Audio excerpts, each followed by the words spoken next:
Okay. Do you have any questions before we continue? No, sir.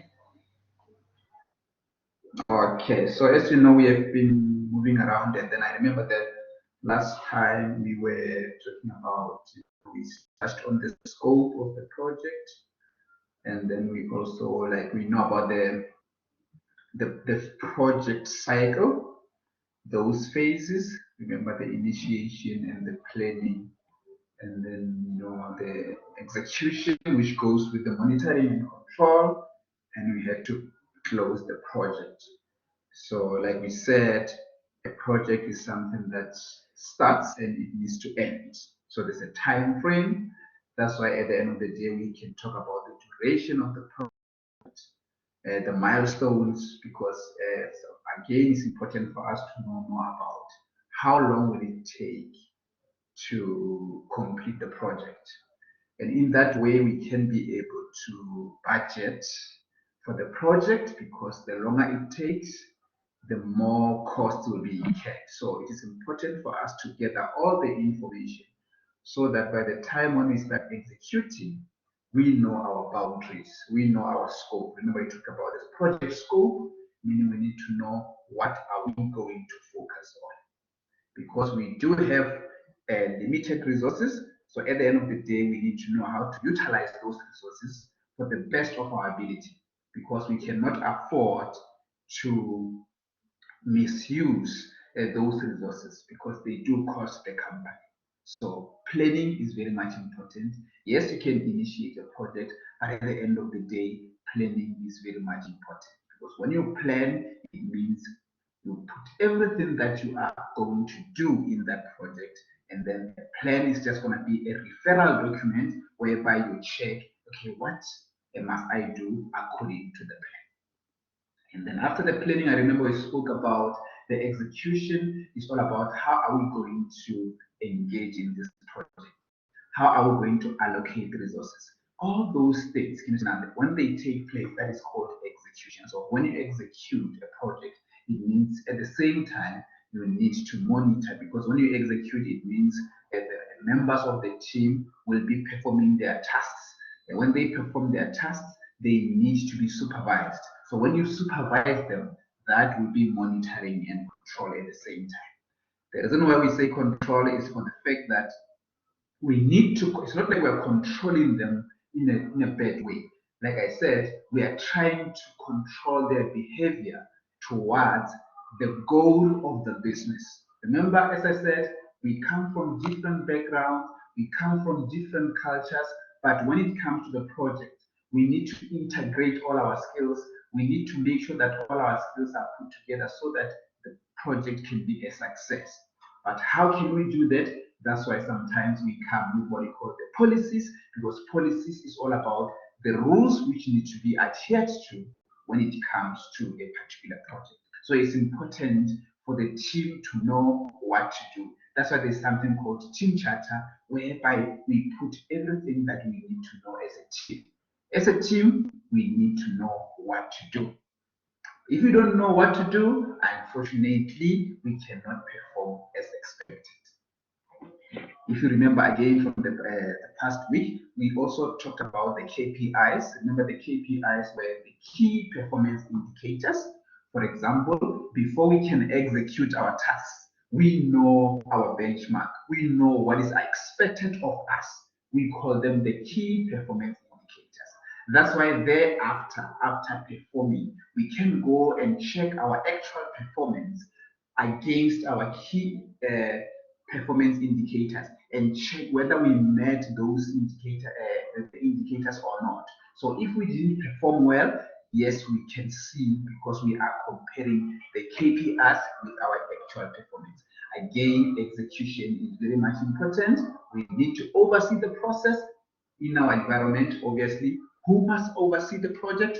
The project manager is responsible for making sure that he oversees the project to make sure that all those team players perform according to the expectations. We are controlling their behavior. They need to know that the goal of the project is this one. They need to focus on the goal. Okay, that was the monitoring control together with the execution. And again, we spoke about the fact that we need to make sure that at the end of the project, remember we had to close the project, but we cannot just close the project. We need to involve the key players in that particular project so that we can brief them about the success of the project, what challenged us, what did we learn from this project. So we debrief them so that at the end of the day, we can learn from our mistakes. So before we can sign out, it means we need to involve the key players so that we can be able to share information with them. So again, those project cycles, we call them the phases, are very much important. Are you still with me? Do you understand? Do you have any question?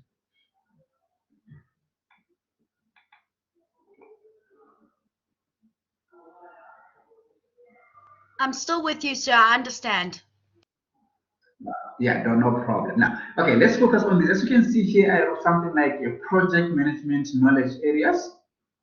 So this is things that we need to know, obviously. Project management is a very specialized field of study. You can see people who are in project management, they're in demand when it comes to their skills because running a project is not easy. Running a project involves a lot of resources. Running a project involves many stakeholders. So at the end of the day, you need to manage the team, which has got different capabilities, different skills. So you need to make sure that you know more about the project environment as it is indicated here. As you can see here, the first thing, the areas here we've got what you call the integration management. What we mean by say integrated management, by the way, when we integrate, it means we put things together at the end of the day. Remember, we've got, as I said, we've got people from different departments which can be used in this case. So we need to make sure that we know how to integrate their skills so that we can be able to utilize their skills effectively. You see, it's all about integrating the processes. You see now of the project management. You see now, like for example, Varsity College has got different departments. We can take people from different departments and make sure that we utilize their knowledge to the best of the project. Remember, we can, as long as the product belongs to the business, we can source that particular skill from other department. Now, so that this project can be completed, successfully. Can you see now? So we need to integrate and coordinate all these processes together. They integrate the knowledge, integrate the skills for the benefit of the project. It is important to integrate, to put things together, combine them. Because if you combine things together, at the end of the day, you will end up having a very successful project. That was number one. So if you can check number two here is stakeholder management. I remember we spoke about the project complexity, and one of the examples we spoke about the multi-stakeholders. You know that you need to know how to manage the stakeholders. We remember we said the stakeholders have got different expectations. The stakeholders can affect your business either positively or negatively. Some stakeholders have got a huge impact. They've got a political influence. So you need to know and profile your stakeholders so that at the end of the day, you can know their expectations. Remember, we even gave an example about building a mall in a particular area. So when you are building a mall in a particular area, it means those people are having some expectations. Others expect to be employed when you are busy building the mall. Others, they need some services at the end of the day. So you need to profile. Do I have any people who are political, who are belonging to the political parties? What is their influence? What are their powers? What are the agencies? Can you see all those things must be taken into consideration? By taking all those things into consideration, it means you are dealing with what you call the project stakeholders management. You are managing the stakeholders so that you can have a profile of them so that you can know how to engage with them. because the way you engage with the politician is not the same as you engage with the team members or the team players. So at the end of the day, make sure that you know more about the stakeholders involved in a project. Okay, that is number one. Number two, yes. As you can see here, it's all about the scope management. When you speak about the scope management, like as you can see, we spoke about this last week. The scope, in other words, at the end of the day, you need to know your boundaries, you need to know where you focus on. But at the same time, you can't just say, I know what to focus on. You need to make sure that you manage the scope. Can you see now? So the scope management it lists and remember it lists and defines what must be included in a project, what must we focus on. So a scope management is where we list everything about the project, because a scope management guides us, guides a team, guides the project manager about what is expected of them in this particular project. Can you see now? So again, the scope, it can, when you execute, for example, remember when you execute is when you really get into business. Again, the scope will tell you where to focus on. Can you see now? It is very much important because it will tell you what we need to deliver. For example, if we are having, we're building a mall, we know that we have got some deliverables that we need to have. We need to make sure that we do the foundation. We need to make sure that we go and buy the material. All those deliverables must be maintained in or must be included in something called scope management. So scope management will tell us what are we going to do, the list of things that need to be covered, so that we can know where to focus our energy. So it is important for us to elaborate more on the project scope management. We need to also know how to write that scope management. So we've got what we call the time management. I think, they always say time is money. So you need to know how to manage your time very well. Remember, the projects are all about the timelines. They are all about the milestones. They are all about the duration. They are all about the completion time. So sometimes if you don't complete a project on time, sometimes you can be penalized if they realize that it was your fault for the project not to end according to the stipulated time. So you need to make sure that you have got proper time management. Make sure that all the activities are done on time. For example, you know that this activity can take 2 days. After 2 days, this one must start. If I finish this one early, 80 seconds that the other one early. Remember, some activities cannot start before you complete other activities. So you need to manage time when it comes to that. Because if the project is, for example, is 6 months, and then you want to run beyond 6 months, remember you are attracting more costs.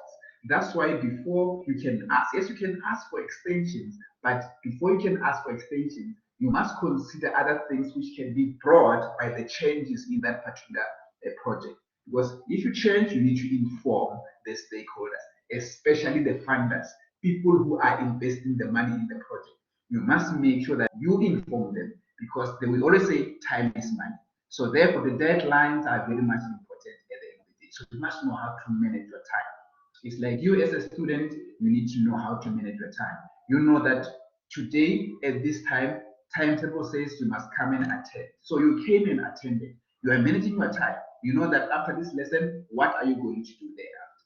Can you see now? So it is important for us in a project to manage time effectively, because we know that if we don't manage time effectively, time and cost go together. So we'll end up incurring unnecessary costs. The other point that we need to know about the areas of project management is all about the quality management. I think everyone likes quality, but quality comes at a cost. But we cannot just compromise quality for the mere fact that we don't want to incur more costs. Quality sells, and quality can give you more revenue. So at the end of the day, you need to know how to manage your quality. That's why we have got inspectors, people who can come and check the performance of our employees. If you are building a house, we've got people who must come and check.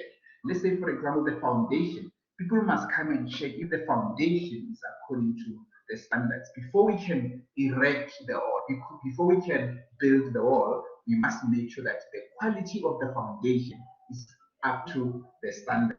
So there are various ways of making sure that we maintain the quality of our project, because the quality, as I said, goes hand in hand with what, with the cost. So at the end of the day, we must make sure that we work according to our standards. That's why most companies are very strict when it comes to the quality of service, because when they sell their product, when they sell their service, they always maintain quality. But if the consumers at the end of the day experience something that is the complete opposite of the quality, that again will affect the business negatively, which will affect the revenue of the business. And if the revenue of the business is affected, it means the profit of the business will be affected. You see now. So we need to make sure that we satisfy our clients. Remember, we are PM managers, so we must satisfy our clients so that at the end of the day, the clients can voluntarily pay us. Because sometimes if your quality is not good, people will try to negotiate. They will say, no, we don't pay you, or we don't need it at all, or we just want to take it at a half price. They can name the price. But I'm telling you, where there is quality, people don't question quality. They don't even negotiate. Think about cars. If you go there around the corner here, next to the Morningside Clinic, you can see they sell expensive cars there. You see now, they sell the expensive cars. People who go there, you see now, people who go there, they just go and buy. Yes, they can be given discount, but they know that is quality. That's why those cars, in most cases, they don't even advertise those cars on TV, because they've got their own target market. They know that those people will always buy for prices. So quality is the best thing that you can do. Maintain quality at all times. Chana, are you still there? Are you okay? Let me check on you. Because sometimes I know I can talk too much and I end up leaving you behind. Yeah, I'm here. Thank you. Okay, thank you so much. Thank you so much. Thank you so much. Now, let's go to point number 6. Point number 6 is all about the cost management. As the name suggests, you know that to manage your costs. That's why there's something called a budget. Why do we budget? Because we want to make sure that we work within a specific boundary when it comes to costs. So you must have ways of analyzing your costs. You must have ways of making sure that all the costs are accounted for. Because sometimes you can find that we don't check all the costs involved. Now, we need to make sure that all the costs involved are checked. So we need to make sure that we manage the cost at the end of the day. Whatever we spend, the little thing we spend, we need to make sure that we account for it. Because costs affect returns. If you incur costs, you don't count those costs, what's the use of running the business? Because you will be telling yourself that you are having a positive return, only to find that no, you don't have positive returns because you did not account for all the expenses. So you need to make sure that all the expenses are accounted for. That's why there's something called cost and management accounting. Yes, you can classify the costs, because some costs, remember, are fixed, they don't change. For example, if you are renting a space, you just know that you are going to pay 10,000 per month. Get it now? Those are fixed costs. You are profiling those costs. That is cost management. And some costs change. A change in activity will change that particular cost. So it's important for you to check the behavior of those costs so that you can check that, okay, some costs do not change, some costs change. Because if some costs change, which are variable costs, so it means if you need extra time, it means you're going to have extra costs. So you must know what is going on when it comes to the cost management. The procurement management, the procurement is all about purchasing. It's all about buying. Remember, sometimes in a project, we need to go and buy the material. Again, we need to make sure that we know how to buy the material. Yes, we need to negotiate for prices, and then the project manager again must be able to look for better prices. Can you see now? But again, suppliers must be very reliable at the end of the day. And again, the availability of those quality products. We need quality. For us to produce quality, we will need quality material.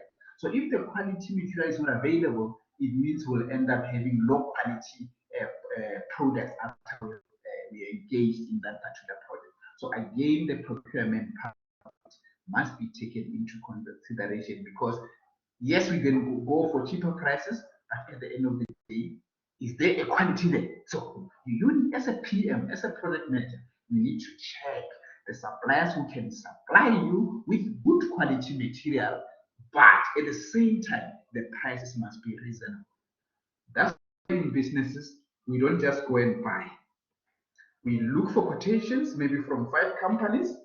From those 5 companies, we choose the best quotation. Sometimes, they do give us discounts, because even those suppliers of material are in a competition.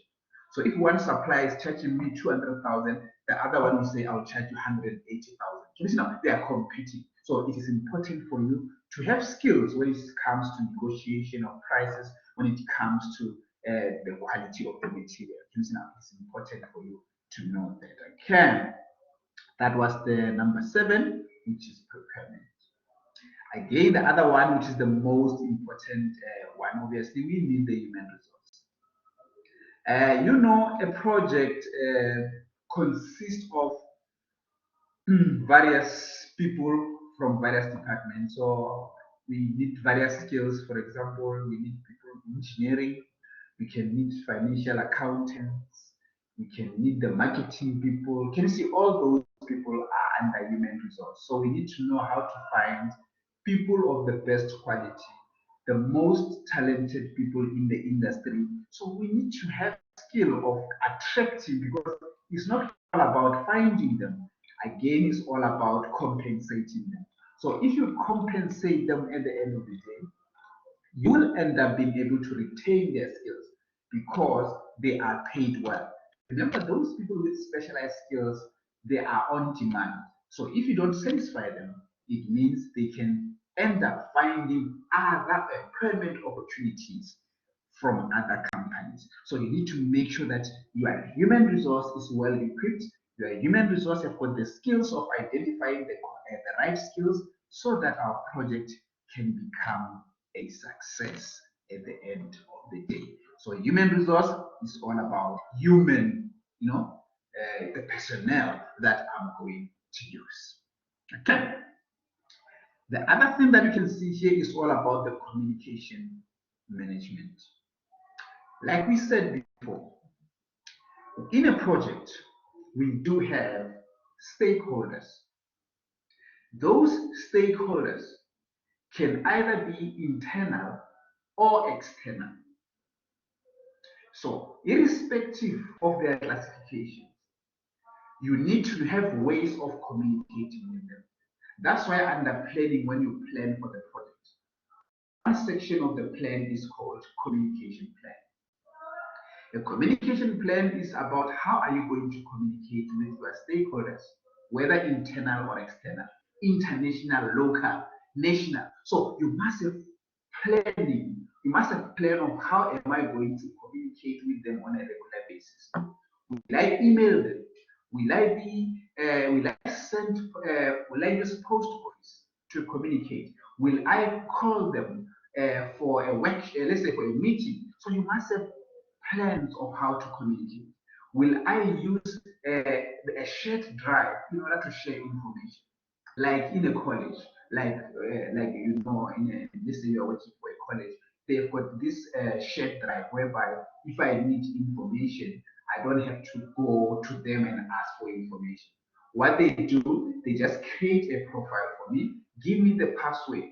As long as I've got the password and the username, I can go and access that information. That is another way of communicating information to the stakeholders. That must be contained under what we call the communication plan.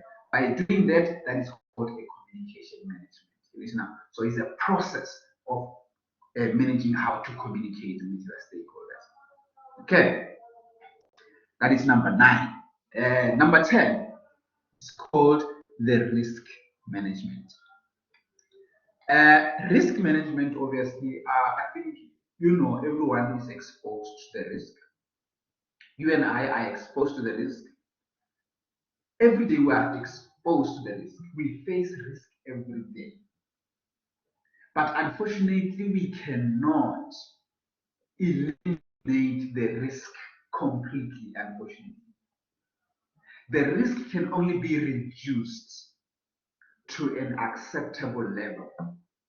In other words, you can put measures in place so that you can at least reduce the risk. Because sometimes it's not easy to eliminate it completely. Yes, we can try to avoid it. That's why sometimes at home they say, please make sure that you come home before sunset. Why are they doing that? It's because they know that at night you are exposed to the risk. The same applies to the project which we deal with. A project is exposed to the risks. Otherwise, if there were no risks, all the projects will be successful. But if you check, not all the projects are successful. Why? Because some of them were faced with the risks and they couldn't even survive in that particular environment. So in this project environment, we need to come up with something called a risk register, whereby we list all the possible risks involved and say, here is the risk which I can have in this project. For example, let's say you are having a wedding, for example. If you are having a wedding, there are risks involved.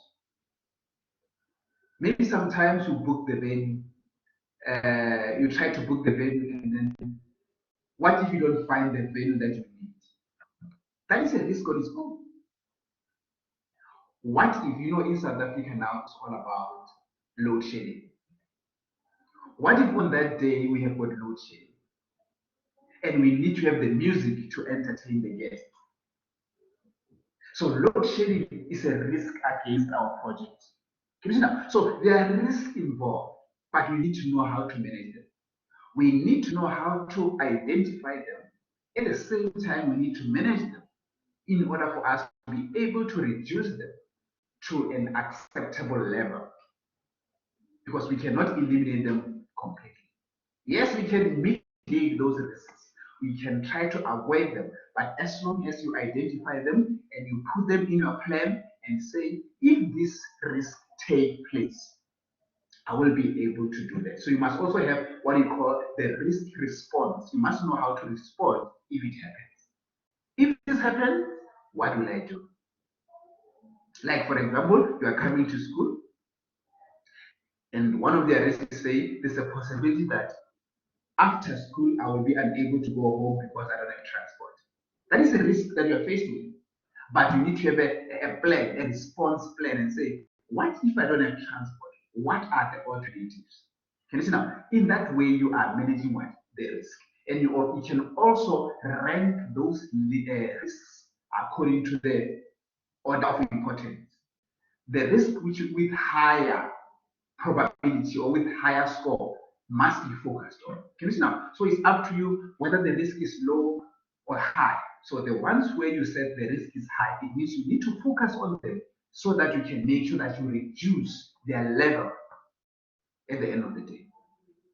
So those are the project management knowledge areas. Let me give you an opportunity maybe to say something. If maybe you've got a question, let me just give you that opportunity to ask that particular question.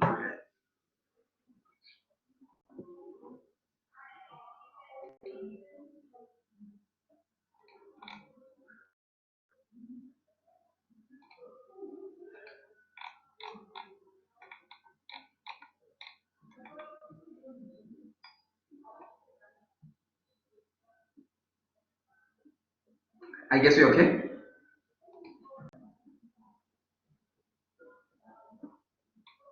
Yes, sir, I'm okay. Thank you. No problem, no problem.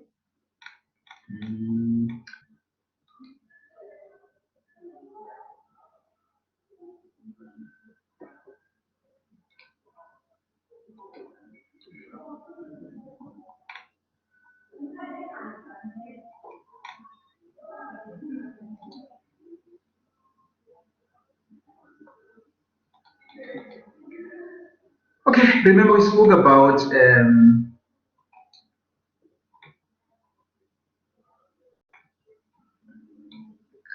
the project. Let me see. Let me just check something there.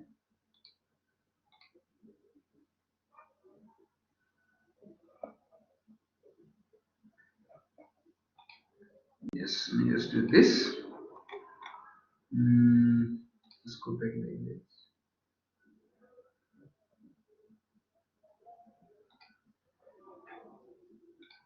Yes. So as you can see here, this is what we spoke about. Remember here we spoke about the project integration when we started explaining here. Obviously, as I said, you need to put things together so that the project can be a success. But as you can see here, they talk about the processes that you may have under this management. So they say you can develop a project charter. We still have to talk about the project charter, whereby we have to develop it. Remember, the project charter is when you start giving a project a name. Now, and make sure that you have got a formal document which you are going to use. And again, at the same time, we need to develop what we call the project plan. For example, you need to plan for the project. As you can see, this is like talking about those phases. Those phases is all about initiating, planning, monitoring, and control with the execution and the closure. Can you see now? These are the processes. These are like those phases in a way, but they call them processes.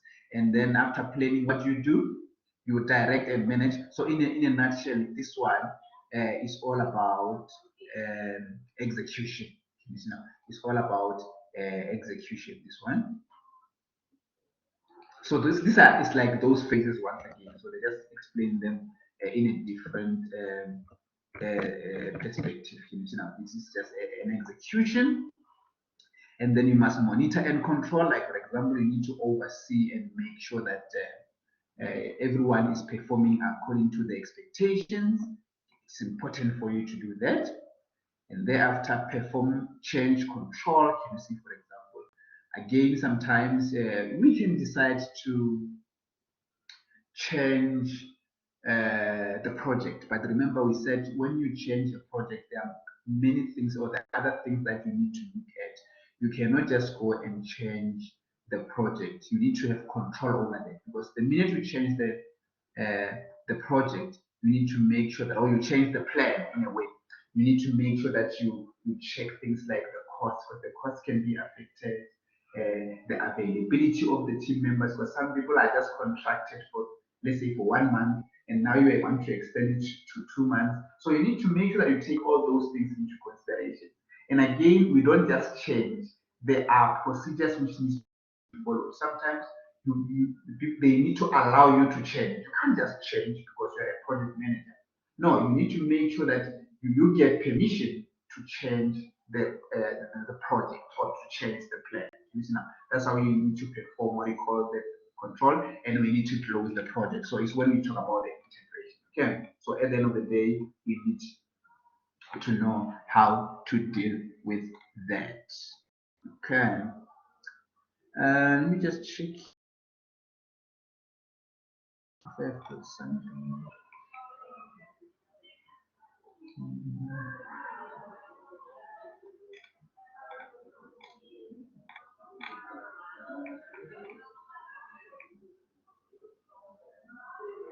It's okay, it's okay, it's okay. So do you need a break?